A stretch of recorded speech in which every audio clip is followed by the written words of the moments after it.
नमस्कार, स्वागत है आपका द प्रिंट में। हमारे साथ हैं G Kishan Reddy, union minister for culture and tourism, जो कि नॉर्थ ईस्टर्न रीजन का भी आपने प्रभार लिया हुआ है।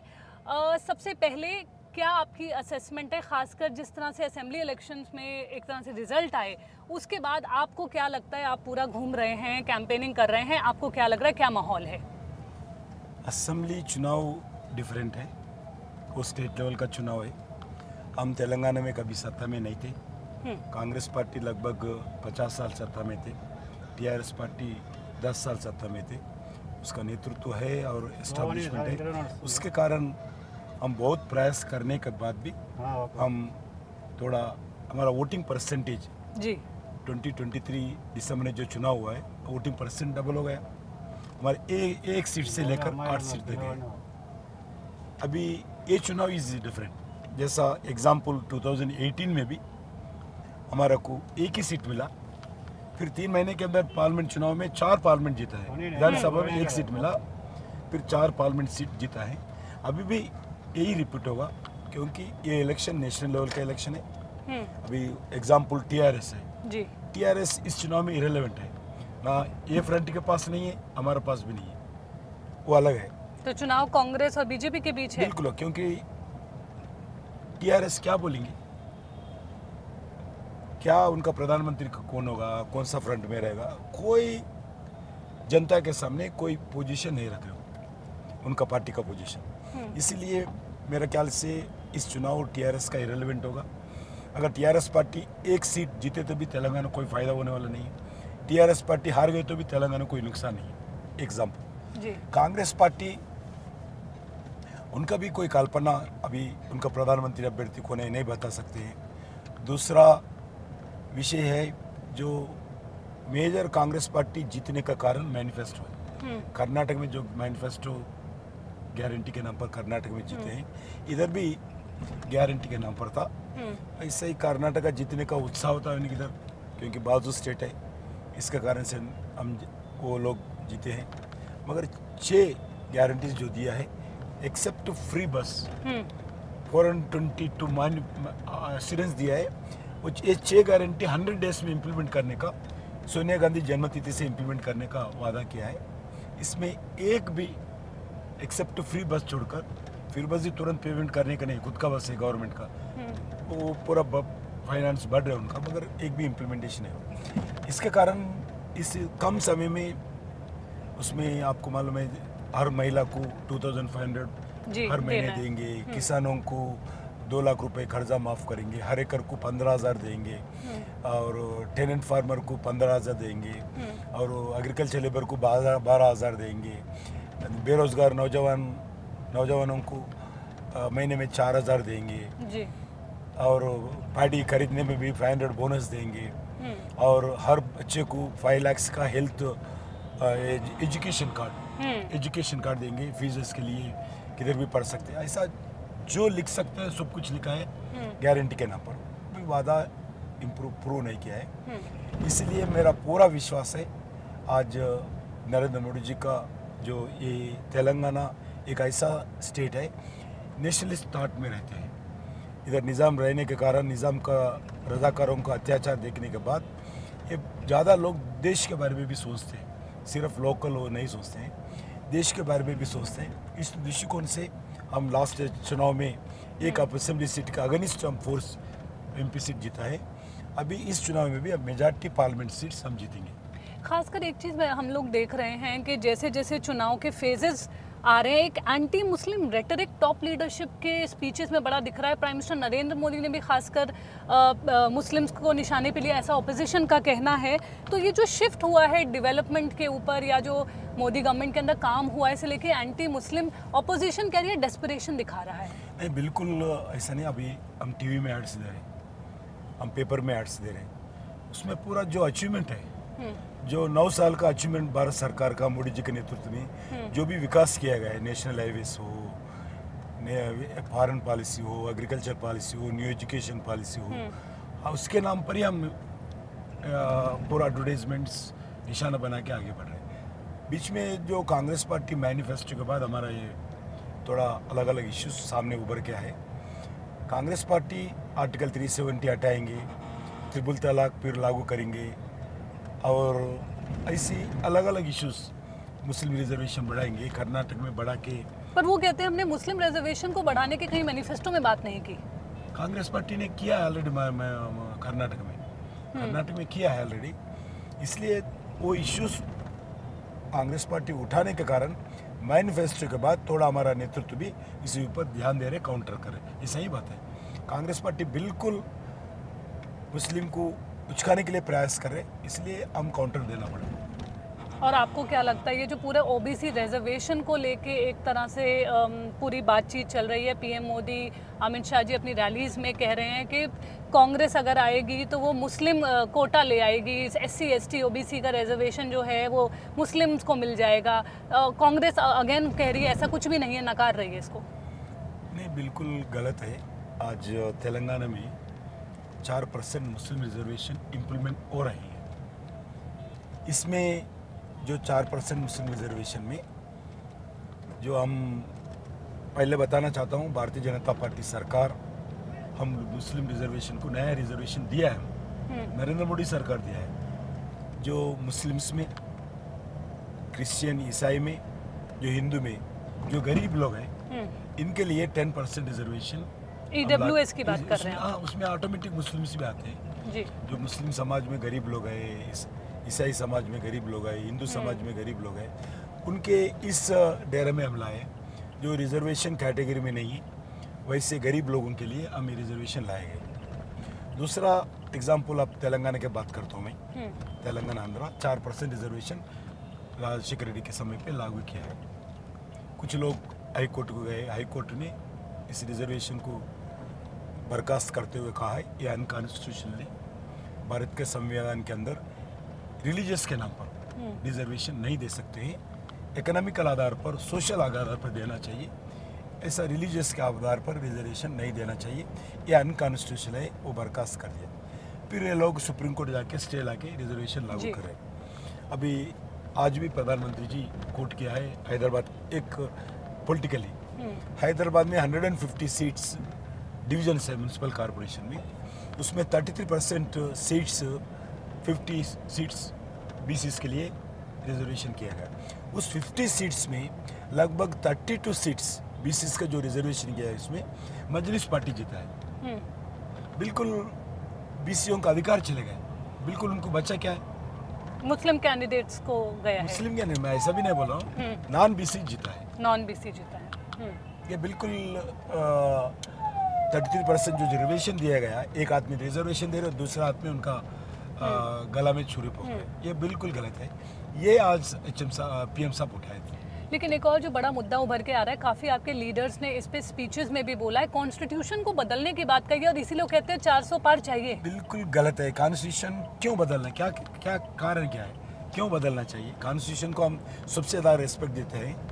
2019 में प्रधानमंत्री जी दूसरा बार जीतने के बाद पहला कॉन्स्टिट्यूशन को नमस्कार किया पार्लियामेंट में। वो बोले हैं बाइबल से ज़्यादा, बौद्ध गीता से ज़्यादा मेरा पवित्र ग्रंथ यही है। ऐसा उनके ऊपर हमारा विश्वास है। हम कॉन्स्टिट्यूशन बदल नहीं सकते। रिजर्वेशन विषय पर भी हम और अच्छे शक्ति का साथ लागू करेंगे और प्रॉपर इम्प्लीमेंटेशन करेंगे।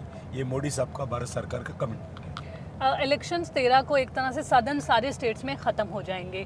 क्या आप लोगों का असेसमेंट है, जो सदन पुश था बीजेपी का, आपको क्या लग रहा है, आपको क्या लगता है कितनी सीट्स आएंगी? अब मैं तेलंगाना की बात कर सकता हूँ और तमिलनाडु में भी आज लिमिटेड हो, हम अच्छी सीट्स लेंगे, ज़्यादा सीट्स नहीं ले पाए क्योंकि पहली बार हम जी एक फ्रंट बनाकर लड़े हैं। मैं भी उस चुनाव में मैं गया था। लगभग 14 पार्टीज मिलकर, छोटे छोटे पार्टीज मिलकर हम चुनाव लड़े हैं। कर्नाटक में बिल्कुल हम अच्छा नंबर लेके आ सकते हैं। अभी भी कर्नाटक का स्थिति भारतीय जनता पार्टी का अच्छा हो गया है क्योंकि 6 गारंटीज जो इम्प्लीमेंटेशन कर तुम बोल के एश्योरेंस देकर सत्ता में आने के बाद वो अभी पीछे हट गई। जैसा तेलंगाना में अभी हट गए, कर्नाटक में वातावरण अच्छा है। लगभग 28 सीट्स में 22 to 25 सीट्स हमारे को मिलेगा कर्नाटक में। तेलंगाना में भी डबल डिजिट्स मिलेगा। एक बात मैं, क्योंकि कल से ही कांग्रेस पार्टी पैसा बांटना शुरू किया है। पार्लियामेंट चुनाव में पैसा बांटना बहुत गलत है। जैसे लोकल बॉडी में बांटे आप तो कह रहे हैं वो वोट करने के लिए पैसा दे रहे हैं? बिल्कुल बिल्कुल दे रहे हैं। इसलिए पोलिंग कैसा होता है देखना है, मगर हम विश्वास के साथ बता सकते हैं इतने एक एक पार्लियामेंट में लगभग 22-23 लाख है। एक मल्काजिगिर में 35 लाख वोट है हमारा पार्लियामेंट में।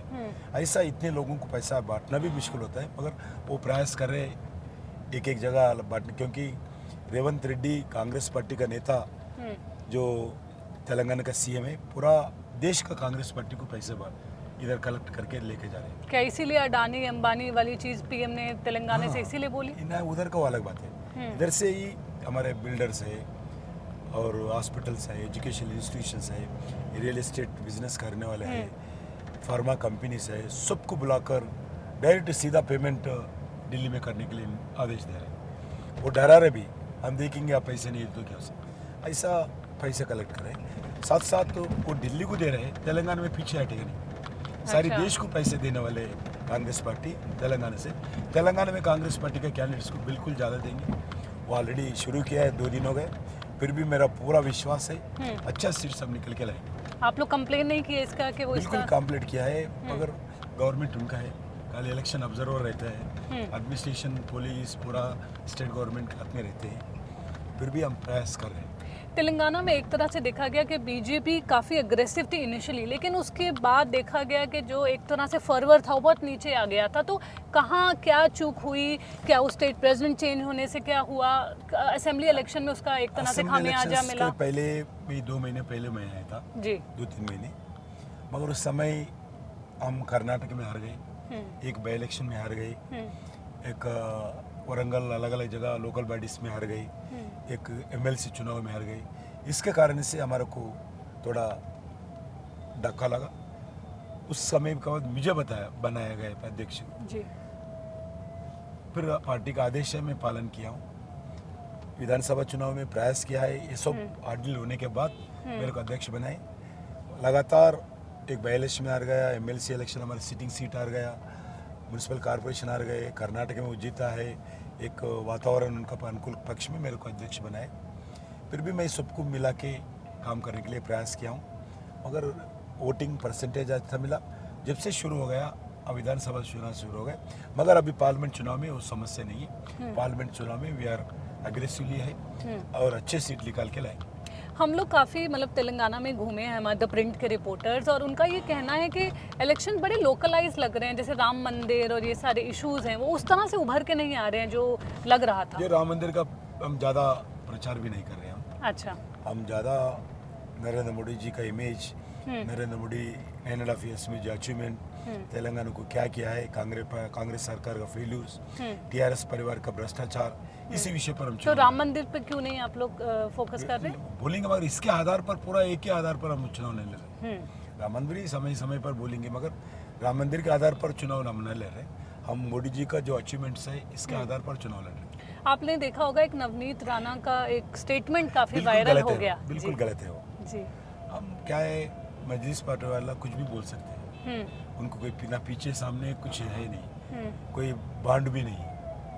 ये लास्ट टाइम जो स्टेटमेंट दिया है, हम 15 मिनट टाइम दिए तो हम देश में रहने वाले 100 करोड़ हिंदुओं को हम देख लेंगे, ऐसा ये वो बोलना गलत है। उसके आधार पर लगातार अलग अलग मीटिंग्स में सभी लोग क्रिटिसाइज करना शुरू हो गया, उनको कुछ नहीं कर रहे, ऐसे देश में रहकर हिंदुओं को हत्या करेंगे, ये बिल्कुल गलत बोला है। उनका सिलसिले में इन क्या बोला मुझे नहीं मालूम, मगर ऐसा बोलना नहीं चाहिए। मजलिस पार्टी सब कुछ बोल सकती है, हम सरकार में भी है, देश का हर व्यक्ति का सुरक्षा करना हमारी जिम्मेदारी है। हम कभी, हमारा पॉलिसी भी नहीं है ऐसा, हम कभी वायलेंस को सपोर्ट नहीं करते।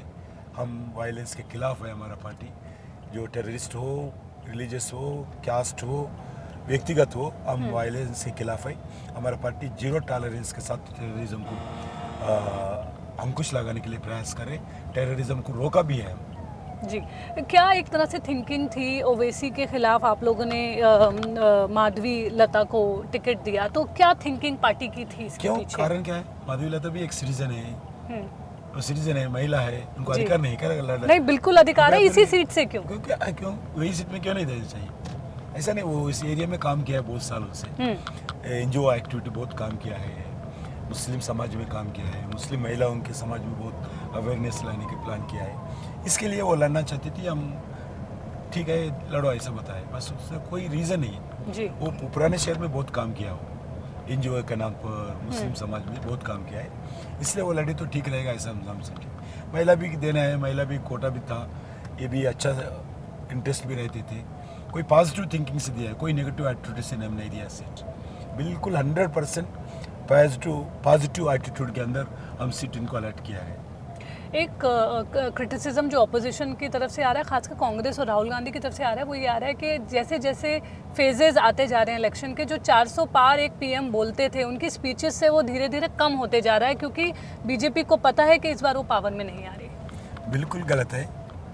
अभी जितने भी पोलिंग जगह हुआ है वो बीजेपी पक्ष में होता है। कांग्रेस पार्टी पे कोई उत्साह नहीं देश में। इलेक्शन से पहले वो हार मान लिया है, उनको कौन उड़ देंगे। जो भी पोलिंग हो रहा है सिर्फ बीजेपी मोदी जी का पक्ष में रहने वाले लोग जो है उत्साह से आ रहे, कांग्रेस का कोई नहीं आ रहे। इसके कारण से पोलिंग भी परसेंट हुआ, हमारा कोई प्रॉब्लम नहीं है। हम absolutely we will come to power. आप नॉर्थ ईस्ट के भी इंचार्ज हैं, वहाँ पे आपको क्या लगता है किस तरह से इलेक्शंस तो हो गए हैं, आपको क्या लगता है क्या? बिल्कुल मैं 90% सीट्स बीजेपी एनडीए जीतेगा उधर। और क्यों सीए का इम्पैक्ट लगता है? क्यों, हम विकास किया है नॉर्थ ईस्ट में, बहुत बड़ा जंप लाए हैं एक विकास में, अंदर जंप दिया है। इंफ्रास्ट्रक्चर एक्टिविटी हो, वेलफेयर एक्टिविटी हो, एग्रीकल्चर एक्टिविटी हो, एम्प्लॉयमेंट जनरेशन हो, हमारा केंद्र सरकार का एक प्रायोरिटी हो, हमारा नॉर्थ ईस्ट है। इसलिए हम नॉर्थ ईस्ट में पूरे जनता नरेंद्र मोदी जी को चाहते हैं, क्योंकि इतने साल में कांग्रेस पार्टी कुछ नहीं किया है और 9 साल में नॉर्थ ईस्ट को बदल के दिखाया और आगे भी करेंगे। एक continuation process, development is a continuation process. हम विकास करेंगे, इसलिए नॉर्थ ईस्ट का जनता भारतीय जनता पार्टी पक्ष में है। इसलिए क्रिश्चियन के आधार पर, बाइबल के आधार पर चलने वाले पार्टीज भी हमारे साथ चलते हैं नॉर्थ ईस्ट में। आपने देखा होगा ऑपोजिशन ब्रिज भूषण जी के बारे में काफ़ी आप लोगों को घेरते रहे हैं, जो एथलीट्स के खिलाफ, एथलीट्स ने जो उनके खिलाफ कंप्लेन की थी, आज एक कोर्ट ने उनके खिलाफ चार्जशीट के लिए भी बोल दिया है, तो उस पर आपकी क्या प्रतिक्रिया है? बिल्कुल वो हमारा ये रूटीन है। हमारा पार्टी उनको टिकट नहीं दिया है, इसके लिए इनके लिए टिकट नहीं दिया है। जो भी है as per law, court and act, जो एक्ट रहता है, इसका आधार पर उनको पनिशमेंट, जो भी अगर गिल्टी है तो पनिशमेंट मिलना चाहिए। हम उसको रोकआउट नहीं करेंगे। जी, और आज अरविंद केजरीवाल को भी बेल मिली है दिल्ली में। खासकर एक तरह से आम आदमी पार्टी जश्न मना रही है, वो ये भी कह रही है कि आज से एक तरह से उनका कैंपेन ऊपर चलेगा और दिल्ली में तो, और खासकर ओवरऑल भी मोदी गवर्नमेंट को इससे काफ़ी फर्क पड़ने वाला है, पार्टी को काफ़ी फर्क पड़ने वाला है। क्यों एक भ्रष्टाचार को आप उत्साह से जश्न मना रहे? बिल्कुल ब्लैक एंड वाइट। वो कहते हैं आप टारगेट करते हो ईडी से, सीबीआई से। आप भ्रष्टाचार करते खाली बैठने क्या? कौन इसी भ्रष्टाचार वालों को जश्न मना के बना ले? क्या होता है, देश आगे ऐसी भ्रष्टाचार को बढ़ाइए आप लोग। हमारा क्या करना है? सिर्फ भारतीय जनता पार्टी हम प्रयास कर रहे हैं भ्रष्टाचार रोकने के लिए। मुख्यमंत्री हो, केंद्र मंत्री हो, एमएलए हो, एमपी हो, जितना ब्लैक एंड वाइट ओपनली भ्रष्टाचार करने के बाद कौन किया कंप्लेंट? आईएएस ऑफिसर ने कंप्लेंट किया है, जो सिटिंग आईएएस ऑफिसर ने कंप्लेंट किया है, उसके आधार पर इंक्वायरी हुआ है। इसमें पूरा मिला है, उनका ब्लैक एंड वाइट पूरा साइंस मिला है। इसके आधार पर सुप्रीम कोर्ट इतने दिन बेल नहीं दिया। हमारा बोलने से सुप्रीम कोर्ट थोड़ी सुनता है, high court, Delhi high court थोड़ी सुनता है। बिल्कुल सुप्रीम कोर्ट इसके आधार पर एक्शन ले रहे हैं उनके ऊपर। हमारा उसमें क्या है? पर वो कहते हैं कि जो ईडी है, सीबीआई है, आप लोग इसको, मतलब बीजेपी मिसयूज करती है। इनका काम क्या है? एक चीफ मिनिस्टर ने इलीगली लिकर बिजनेस का जो डेरा बनाया, पूरा फ्रॉड है, पूरा पैसे एकत्रित करके एक चुनाव में दिया है, उसमें फंस गए। हम क्या कर सकते हैं? कौन करो बोले फ्रॉड, कौन करो बोले? हम थोड़ी बोले उनको, ईडी थोड़ी बोला, सीबीआई थोड़ी बोले, मोदी साहब थोड़ी बोले अरविंद केजरीवाल को लिकर में फ्रॉड करो, पैसे एकत्रित करो, जो लाइसेंस देने का सिस्टम चेंज करो। हम थोड़ी बोले, वो क्या है, पकड़ गए। हम क्या कर सकते हैं उसमें? ईडी क्या कर सकता है, सीबीआई क्या कर सकते हैं?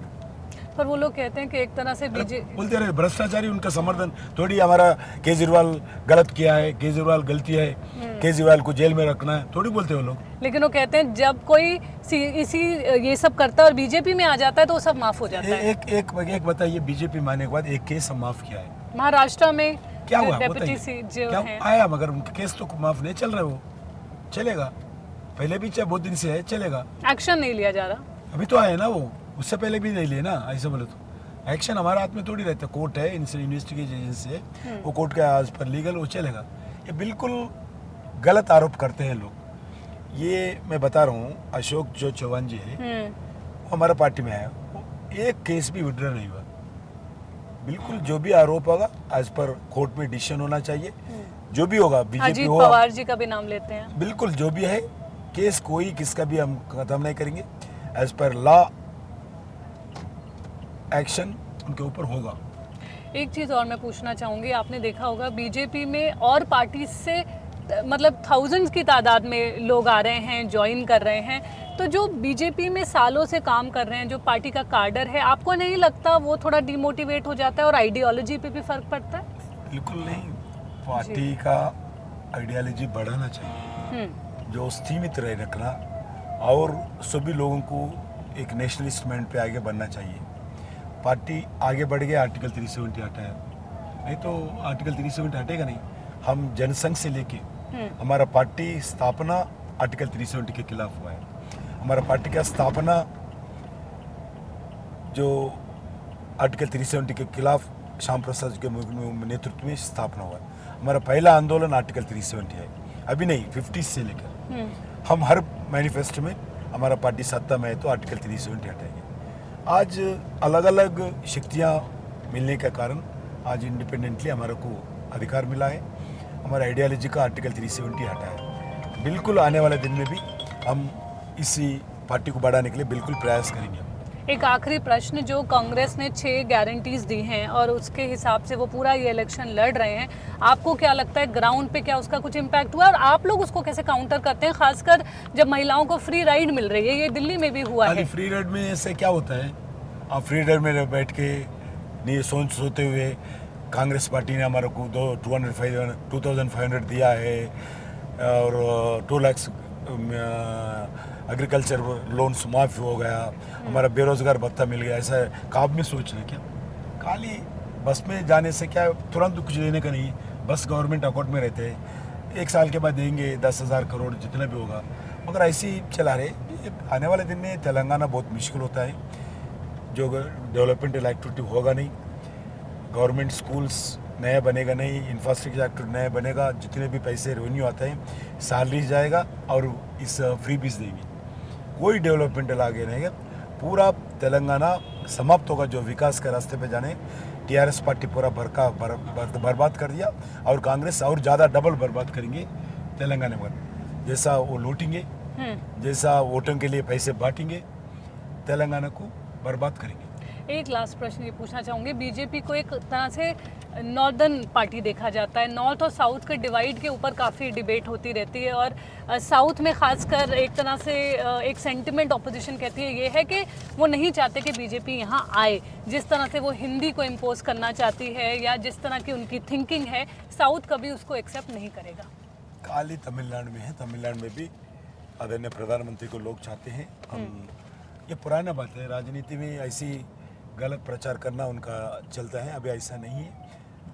तमिलनाडु भी बदल रहे, तमिलनाडु में भी नरेंद्र मोदी जी को चाहते हैं लाखों लोग, करोड़ लोग, ये स्थिति है।